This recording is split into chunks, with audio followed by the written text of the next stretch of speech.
بلکہ انتہائی خوبصورت تھے، وہ جاذب نظر بھی تھے۔ احادیث میں آتا ہے کہ صحابہ کرام کہتے ہیں کہ ہم چاند کو 14ویں کے چاند کو دیکھتے اور محمد صلی اللہ علیہ وسلم کو دیکھتے اور پھر سوچتے کہ ان میں سے کون زیادہ خوبصورت ہے، یعنی نبی صلی اللہ علیہ وسلم چاند سے بھی زیادہ خوبصورت ہیں۔ آپ صلی اللہ علیہ وسلم کے کریکٹر کے حوالے سے دیکھیں تو آپ دنیا کی وہ واحد شخصیت ہیں جس پر 1500 سال میں سب سے زیادہ لکھا گیا، یعنی دوست، ان کے حامی، ان کے ماننے والے بھی اور ان کے دشمن، ان کا انکار کرنے والے بھی اسی کے بارے میں لکھ رہے ہیں، لیکن آج تک کسی شخص نے آپ کے کریکٹر کے بارے میں کوئی بات نہیں کی۔ بلکہ آپ یہ دیکھیں کہ نبی صلی اللہ علیہ وسلم کے جو جانی دشمن تھے، جو مشرکین مکہ تھے، جو کفار مکہ تھے، وہ بھی آپ کو صادق اور امین سمجھتے تھے، یعنی یہ صادق اور امین کا لقب جو ہے یہ انہوں نے مشرکین مکہ نے، جو آپ کے دشمن تھے، انہوں نے دیا تھا۔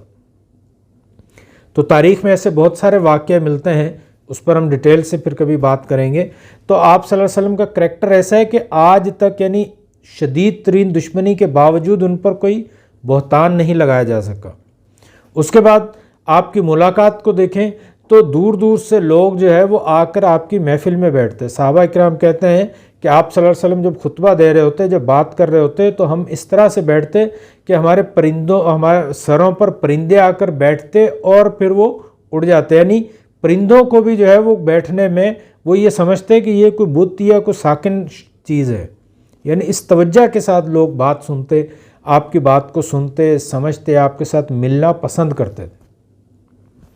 اور گفٹ کے حوالے سے دیکھیں تو آپ صلی اللہ علیہ وسلم رحمت للعالمین، یعنی یتیموں کے لیے، عورتوں کے لیے، بچوں کے لیے، بڑوں کے لیے، مسلمانوں کے لیے، کافروں کے لیے، ہر ایک شخص کے لیے، چاہے اس نے محمد صلی اللہ علیہ وسلم کا کلمہ پڑھا یا نہیں، آپ کو مانا یا نہیں مانا، لیکن پھر بھی جو ہے وہ آپ ان کے لیے رحمت ہی ثابت ہوئے۔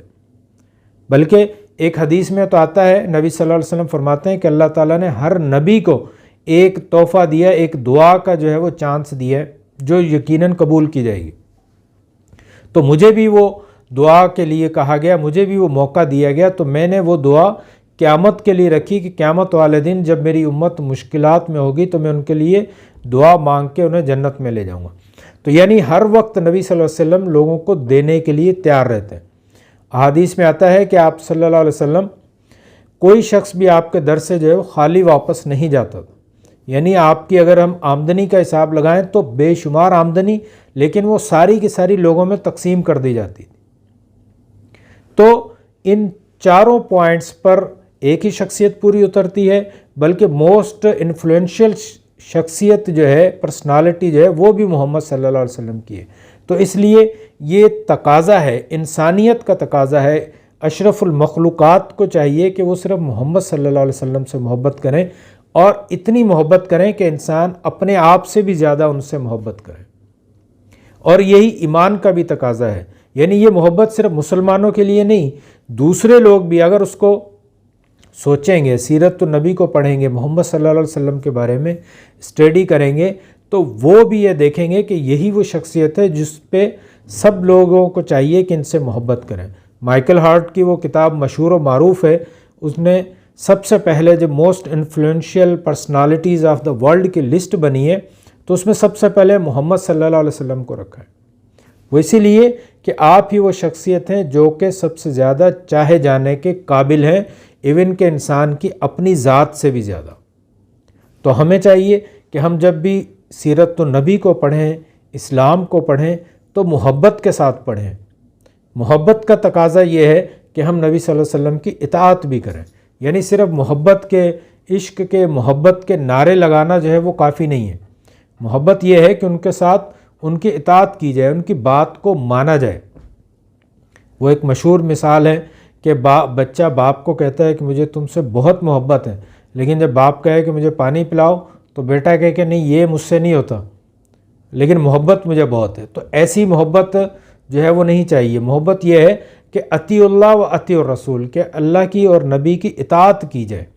جس نے نبی کی اطاعت کی اس نے اللہ کی اطاعت کی۔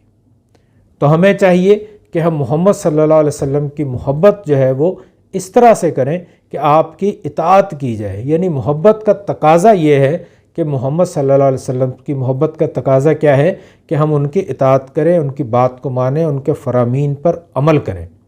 تبھی جو ہے وہ یہ ہماری عملی محبت کا ثبوت ہوگا۔ اللہ تعالیٰ سے دعا ہے کہ اللہ تعالیٰ ہمیں اپنے نبی محمد صلی اللہ علیہ وسلم سے محبت کرنے کی اور ان کی اطاعت کرنے کی توفیق عطا فرمائے۔ وآخر دعوانا الحمدللہ رب العالمین۔ السلام علیکم ورحمۃ اللہ وبرکاتہ۔